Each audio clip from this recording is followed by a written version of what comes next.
என் தங்கப்பிள்ளையே, ஆவணி மாதத்தினுடைய கடைசி வெள்ளிக்கிழமையில் உன் வராகியானவள் உனக்கான மங்கள செய்தியினைக் கொண்டு உன் இல்லத்தின் வாசலில் நிற்கின்றேன். நல்ல நேரத்தில் உன்னை தேடி வந்த இந்த தாயை தொட்டு நீ உள்ளே அழைத்து விடுவாய் என்கின்ற ஒரு முழுமையான நம்பிக்கையில்தான் உன்னை தேடி நான் வந்திருக்கின்றேன். என் பிள்ளையே, ஆவணி மாதத்தினுடைய கடைசி வெள்ளிக்கிழமை உன் வாழ்க்கையில் ஒரு அற்புதத்தை நடத்தி கொடுக்கும் என்று அம்மா சொல்லி இருக்கின்றேன். அந்த அற்புதம் என்னவென்று உன் வாழ்க்கையில் காண வேண்டிய நேரம் தொடங்கிவிட்டது. இன்று நீ செய்ய நினைக்கின்ற எந்த ஒரு செயலாக இருந்தாலும் அதில் உன்னுடைய எண்ணங்கள் தெளிவாக இருக்கட்டும். உனக்கான வெற்றியை உன் கைகளில் கொண்டு வந்து கொடுக்க வேண்டியது உன் வராகி அம்மா என்னுடைய பொறுப்பு என்பதனை நீ மறந்து விடாதே. என் பிள்ளை, உன்னுடைய கனவு என்றென்றும் பெரிதாக இருக்கும் பொழுது உன்னுடைய உழைப்பு ஆனது அந்த கனவை விட பெரியதாக இருக்க வேண்டும். அப்பொழுதுதான் நீ நினைத்ததை அந்த நேரத்தில் அடைய முடியும். எந்த அளவிற்கு உன்னுடைய உழைப்பும் முயற்சியும் பெரிதாக இருக்கின்றதோ அந்த அளவிற்கு நீ ஆசைப்பட்ட விஷயங்கள் அத்தனையுமே உன் வாழ்க்கையில் நடக்கும் என்பதனை நீ புரிந்து கொள்வாய். என் பிள்ளை, நீ உன்னை மதிக்கின்ற இடத்தில் நீ பணிந்து நில். அதே நேரத்தில் உன்னை எதிர்க்கிறார்கள் என்றால் அந்த இடத்தில் நீ துணிந்து நிற்க பழகிக்கொள். இதுவரை போனது எல்லாம் போகட்டும்.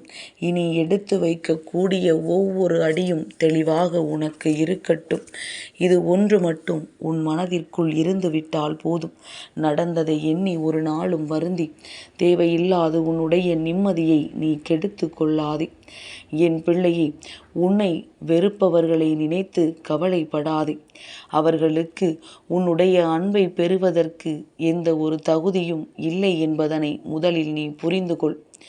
என் குழந்தையே, தேவையில்லாமல் விட்டு விலகிச் செல்பவர்களுக்காக மனம் வருந்தி வேதனைப்பட்டு உன்னுடைய சந்தோஷமான நாட்களை தொலைத்து விடாதே.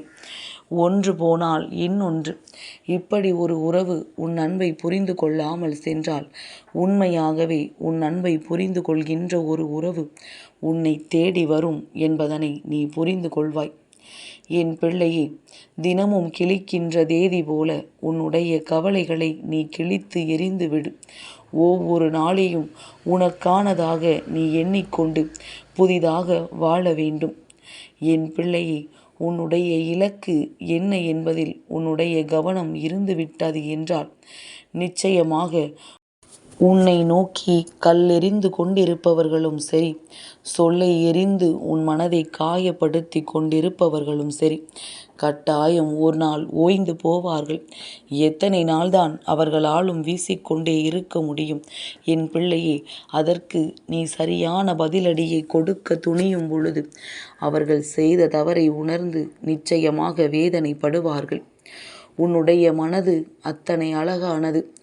அது அப்படி அழகாக இருக்கும் பொழுது நிச்சயமாக நீ காண்கின்ற ஒவ்வொரு காட்சிகளுமே உன் கண்களுக்கு அழகாக தெரியும்.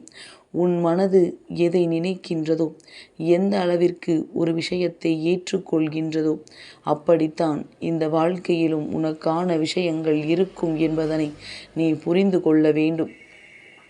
என் பிள்ளை, இந்த வாழ்க்கை நீ பட்ட ஒவ்வொரு கஷ்டத்திற்குமான நல்ல விடியலைத்தான் உனக்கு தந்து கொண்டிருக்கின்றது என்பதனை முதலில் நீ புரிந்து கொள்.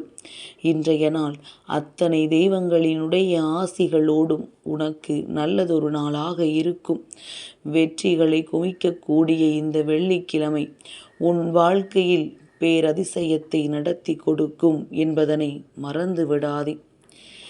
என் குழந்தைக்கு இந்த வாழ்க்கை தர நினைக்கின்ற விஷயத்தில் ஒவ்வொரு நாளும் ஒவ்வொரு விதமான சோதனைகள் வரும் பொழுது இந்த சோதனைகளிலிருந்து எப்படி மீண்டு வருவது என்று தெரியாமல் என் பிள்ளை விழி பிதுங்கி நின்று கொண்டிருக்கின்ற நேரத்தில் எல்லாம் சட்டென்று உனக்கு இந்த வராகியினுடைய ஆசிகள் கிடைத்து விடுகின்றதல்லவா? அடுத்தது நாம் என்ன செய்ய போகிறோம் என்கின்ற நம்பிக்கை உனக்கு பிறந்து விடுகின்றதல்லவா? உன்னை வெறுத்தவர்கள் வெட்கப்படும்படி நீ அன்பை காட்ட வேண்டும். முட்டாள்களுக்கு ஒரு நாள் நிச்சயமாக தெரிய வரும், இவர்களையா நாம் வெறுத்தோம் என்று. ஒரு விஷயத்தை வேண்டும் என்றே ஒதுக்கிவிட்டோ அல்லது வேண்டும் என்றே துரோகத்தை செய்துவிட்டோ இன்னொரு உறவை நாடிச் சென்றவர்களுக்கு வாழ்க்கை ஒரு நாளும் இனிமையாக இருக்காது. இந்த வாழ்க்கை மேலும் மேலும் கஷ்டங்களைத்தான் கொடுத்து கொண்டிருக்கும்.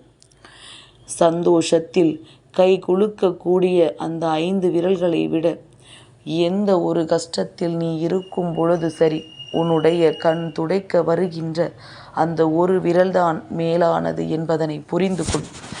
எல்லோருக்கும் எப்படி ஒரு இடத்தை வாழ்க்கையில் கொடுக்க வேண்டும் என்பதனை புரிந்து கொண்டு அதற்கு ஏற்றது போல நீ வாழ வேண்டும். எதுவுமே செய்யாமல் வீணாக போகின்ற இந்த வாழ்க்கையை விட எதையாவது செய்யும் பொழுது அதனால் ஏற்படக்கூடிய அந்த தவறுகள் மிகவும் பயனுள்ளது, அது கண்ணியமானது என்பதனை புரிந்து கொள். அதாவது எதுவும் செய்யாமல் இருக்காதே. எதையாவது செய்து வெற்றியோ தோல்வியையோ பெற்றுக்கொண்டு நான் எதுவும் செய்யாமல் இல்லை என்பதனை நீ நிரூபித்து காட்ட வேண்டும். பொறுமையாக இருக்கும் பொழுது உனக்காக எழுதப்பட்ட விஷயங்கள் எல்லாம் உன்னை வந்து சேர்ந்துவிடும். ஏனென்றால் அதை எழுதியது மிகச்சிறந்த எழுத்தாளனாக இருக்கக்கூடிய அந்த இறைவன் அல்லவா. அதனால் என் பிள்ளையே, எதுவாக இருந்தாலும் அதை எதிர்கொள்வதற்கு நீ துணிந்து நின்றுவிடும். நீ சிரித்தே வாழ பழகி கொண்டாயானால் துயரங்கள் எல்லாம் உன்னை நெருங்குவதற்கு நிச்சயமாக பயப்படும். நீ என்ன நடக்கிறது, ஏது நடக்கின்றது, இது நியாயமா நியாயமற்றதா என்பதனை எல்லாம் யோசித்து வாழத் தொடங்கி விட்டாயானால் நிச்சயமாக பொய்கள் எதுவும் உன்னை நெருங்காது. ஏனென்றால் அந்த பொய் நிச்சயமாக உன்னால் கண்டுபிடிக்கப்படும் என்பதனால்தான். வாழ்க்கையில் அனைத்து விஷயங்களையும் ஏற்க பழகு. உன்னை சுற்றி இருக்கின்ற அத்தனையுமே உனக்கு நல்லதாக மாறும். எல்லாமும் உனக்கு சிறப்பானதாக நடக்கும். இந்த வாழ்க்கையில் நீ ஆசைப்பட்ட அத்தனையும் உன்னை வந்து சேரும். என்ன நடந்தாலும் அது பார்த்து விடலாம் என்கின்ற நம்பிக்கையை உனக்குள் நீதான் கொடுக்க முடியும். அவர்கள் நமக்கு நம்பிக்கை கொடுப்பார்கள், இவர்கள் நம்பிக்கை கொடுப்பார்கள் என்று சொல்லி ஒரு பொழுதும் யாரையும் எதிர்பார்த்து ஏமாந்து போய் நின்று விடாதே. என் பிள்ளையே, உன்னுடைய தகுதியை உயர்த்தி கொண்டே இருக்க வேண்டும். உன்னை விட்டு எவர் விலகினாலும் அது அவர்களுக்குத்தான் பலகீனமாகவும் இழப்பாகவும் இருக்க வேண்டும். ஒரு நாளும் அது உனக்கு இழப்பாக இருக்கக்கூடாது. அதனால் என் பிள்ளையை, எந்த ஒரு விஷயத்தையும் இழந்து விட்டதாக எண்ணி வருந்தாதே. என் பிள்ளையே, நாளை நீ யார் என்று ஒருவர் நிர்ணயிக்க வேண்டும் என்றால் அதற்கு இன்று நீ செய்கின்ற செயல்தான் காரணம். நீ இன்று செய்கின்ற செயலை சரியாக செய்து கொண்டிருப்பாயானால் நாளை உன்னை அடையாளம் காண்கின்றவர்கள் சரியாக கண்டுகொள்வார்கள்.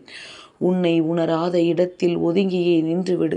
அதுதான் உனக்கு மிகவும் சிறந்தது. இல்லை, ஒதுக்கிய பிறகும் அங்கேதான் செல்வேன் என்று சொல்லி நீ சென்று கொண்டிருப்பாயானால் அத்தனை அவமானங்களையும் என் குழந்தை நீதான் தூக்கி சுமப்பாய் என்பதனை முதலில் புரிந்து கொள். எப்பொழுதுமே மிக மிக கடினமான ஒரு பாதையைத்தான் தேர்ந்தெடுக்க வேண்டும். அந்த பாதையில்தான் போட்டிகள் பொறாமைகள் எதுவும் இருக்காது. ஏனென்றால் கடினமான பாதை அல்லவா, அதில் பயணிக்க எல்லோருமே யோசிக்கத்தான் செய்வார்கள். அந்த இடத்தில் பொறாமைகள் ஒரு நாளும் இருக்காது. நிச்சயமாக வெற்றியை மிக விரைவாகவே நீ சென்றடைந்து விடலாம். என் குழந்தை, இதையெல்லாம் கவனத்தில் கொண்டு இந்த வாழ்க்கையில் உனக்கு நடக்கவிருக்கின்ற சில உண்மைகள் என்னவென்று தெரிந்து கொண்டு அதற்கு ஏற்றது போல உன்னுடைய மனநிலையை நீ மாற்றிக்கொள்ள வேண்டும். வாழ்க்கை என்பது நீ நினைப்பது போல இருப்பதில்லை. ஆனால் நீ நினைப்பது போல மாற்றி அமைக்கக்கூடியதுதான் இந்த வாழ்க்கை. அதனால் உன்னால் எதுவும் முடியாது என்று ஒரு நாளும் நினைத்து விடாதே. என் பிள்ளையே, நீ ஒருவரினுடைய வாழ்க்கையில் மாற்றத்தை ஏற்படுத்த நினைத்தால் அறிவோ அழகோ பணமோ ஒரு நாளும் தேவை கிடையாது. ஒரு உண்மையான அக்கறை இருந்து விட்டாலே போதும், மற்றவை எல்லாம் தானாகவே நடந்துவிடும் என்பதனை என் குழந்தை நீ புரிந்து கொள்வாய். என் தங்கப்பிள்ளைக்கு இந்த வராகி அம்மாவினுடைய ஆசீர்வாதங்கள் எப்பொழுதும் உண்டு.